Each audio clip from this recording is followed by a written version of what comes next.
Well, it's time to have a weekly look at the big stories and the big issues in crime from the last 7 days. And as always, guiding us through it all is Jackie Hames, who served with the Metropolitan Police for 30 years. Jackie, good morning. Morning. Good to see you as always. Let's talk this week about stalking. It's always an issue which is in the headlines. There is always someone where stalking is really a problem, often very high profile, of course, but it can be an issue for the rest of us as well, can't it? It can. I mean, we obviously hear about celebrities, high-profile people having a stalker, and in fact, in some cases, people still make it a joke of it, you know, as if it's something to be encouraged almost.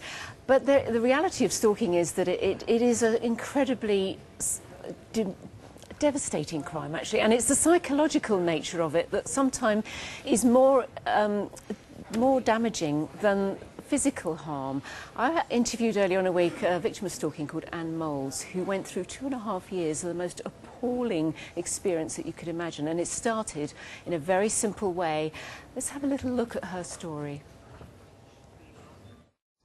For 2.5 years, this man tortured my mind and took me to the brink of suicide. We're talking of a sexual predatory stalker, one of the high-end stalking typologies. So that put me in absolute shock that it was now being minimised even at the court level. How did it all start?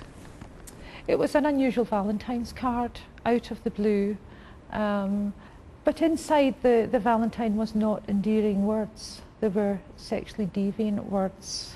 And what started off with photographs, sexually deviant photographs of a man, these then escalated to sadistic letters, items of lingerie through the post. But I also received silent phone calls in the middle of the night, and he was keeping me up at nights every night. He chose to remain anonymous throughout the 2.5-year campaign of terror that he inflicted on my life. It's estimated that 1 in 5 women and 1 in 10 men will experience stalking at any point in their lives. That's a statistic that people often find very shocking, and I think that really goes to show just how misunderstood stalking can be by society as a whole. It's still something that's often used as a joke. People will say, things like, oh, I wish I had a stalker, oh, lucky you, someone's stalking you. But in reality, the results of stalking can be devastating on people's lives. Well, eventually I became a prisoner in my own home. Eventually I became too scared to leave my own home.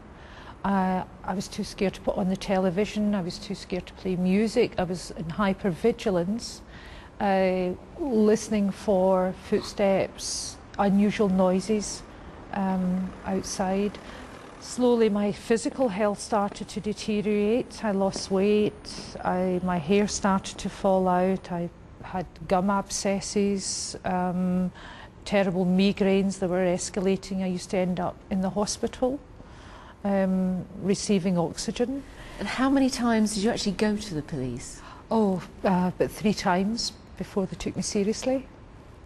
Eventually the police raided his house in the December 2006 and found the shrine.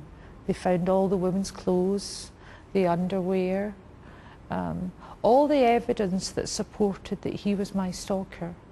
And what was the result of that? He received a lenient sentence, and I relocated over 80 miles away to gain a sense of safety, giving up my business, my home of 30 years, leaving behind my friends and my family. And that's when I decided to launch Campaign Action Scotland Against Stalking. Well, I think there were a number of high-profile victims of stalking who found that because stalking was relatively misunderstood, there were a number of organisations that just didn't really understand quite what the needs of victims of stalking were. So the Victims' Charter is now being enshrined in law next year. Do you think that's an improvement? Is that really going to change things? So I think our message around any kind of victims' rights law would be, absolutely, it's a really encouraging message, but let's make sure the implementation is right. Otherwise, the risk is we just make false promises to victims. We need to have victims' rights to allow that victim's voice to be heard, to allow fairness, not between cases, but within cases, because it's the impact on the victim that presents and represents the damage or the seriousness of that offence and the damage to our social fabric. What is absolutely clear from Anne there is the terror actually behind this. You don't realise, do you, as an outside force, how much of an impact that is having on someone's life. As you say, it's terror, isn't it? And that's the best way of describing it. And psychological crimes are actually only just becoming understood. You were talking earlier about internet trolling. It's how it's perceived by the victim that's important, by the person, and how it affects their lives. And if it's having a detrimental effect on your life, causing you to change your behaviour, then something needs to be done about it. It's very easy to quantify if you've got an injury, but 2.5 years of psychological no other words for it, but devastating your life has a huge impact. That man was given a community sentence, and he was still living in the community that she lived in. She had to move 80 miles away. It destroyed her life. Is this being taken more seriously by police? I mean, Anne was saying she had to go to the police 3 times before any action was really taken. Are attitudes now developing in the force?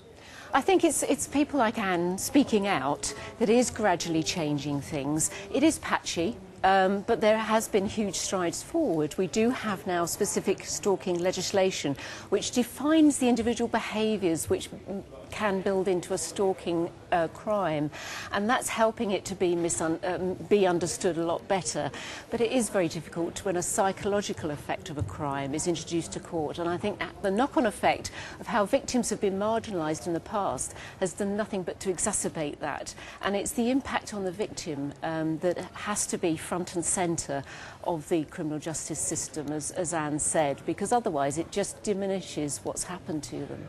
And what about the stalker themselves? There's got to be an element, certainly in some cases, where there could be some form of mental illness involved, or being not quite balanced. Yeah. So how do you tackle that? Because it might not be as simple as an imprisonment, might it? They may actually need some sort of treatment. Well, there's a huge amount of research, academic research, into why people stalk, and various checklists and risk profiles have been created to show and to look at the development of behaviour so that it can be caught at an earlier stage. So, for instance, as Anne received cards and things like that, they can now predict how violent that behaviour is likely to be and the progression of that behaviour, and the fact that, you know, for instance, if somebody actually approaches a house, they're more likely to be more violent because they're getting closer to their victim, whereas if they stay at a distance, they're less likely to be violent, although the psychological effect on the victim can still be as strong.